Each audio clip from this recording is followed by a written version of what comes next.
আসসালামু আলাইকুম, welcome back to my channel. আজ করে দেখাবো আলু বেগুন দিয়ে পুঁইশাক ভাজি।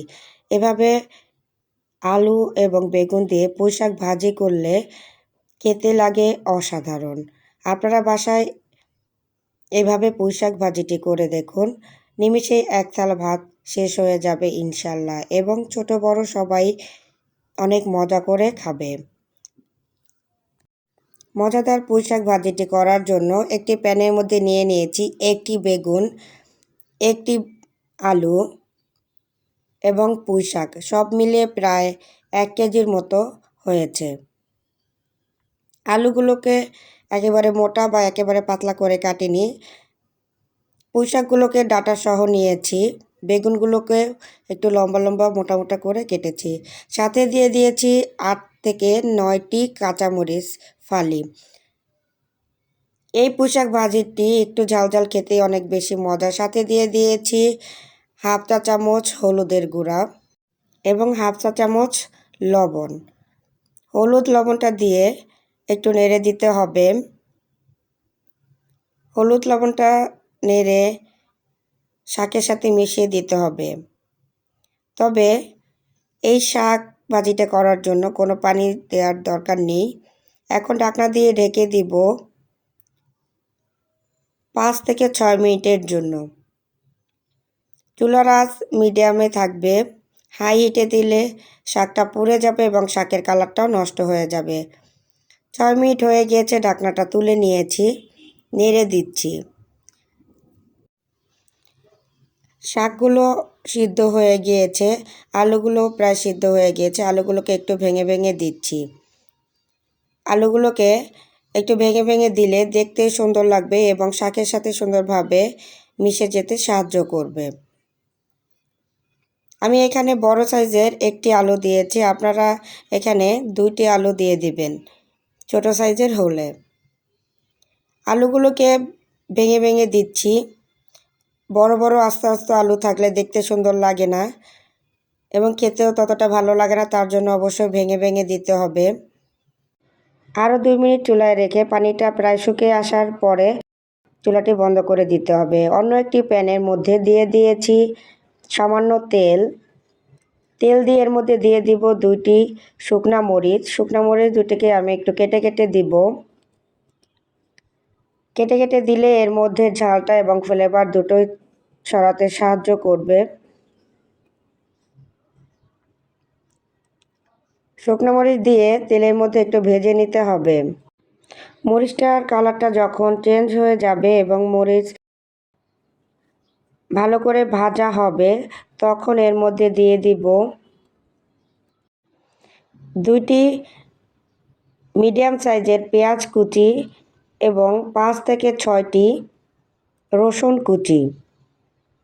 এখানে 5-6 কোয়া রসুন কুচি করে দিয়েছি।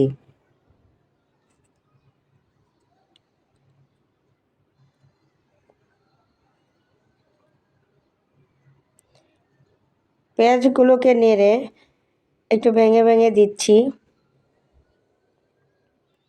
পেঁয়াজগুলোকে একেবারে ব্রাউন করে ভেজে নিতে হবে।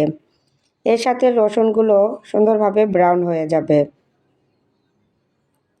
তবে হালকা ব্রাউন হলেও শাকটা দেয়া যাবে না, অবশ্যই গাঢ় ব্রাউন অর্থাৎ গোল্ডেন ব্রাউন হওয়ার পরেই শাকটা দিতে হবে। তাই চুলার আঁচ মিডিয়াম রেখে রসুন এবং পেঁয়াজ সুন্দরভাবে ভেজে নিতে হবে। যখন রসুন এবং পেঁয়াজের কালারটা এমনটা লাল একেবারে গোল্ডেন ব্রাউন হয়ে যাবে, তখন এর মধ্যে সিদ্ধ করে রাখা শাকটা দিয়ে দিতে হবে। সিদ্ধ করে রাখা আলু এবং শাকটা আমি দিয়ে দিয়েছি।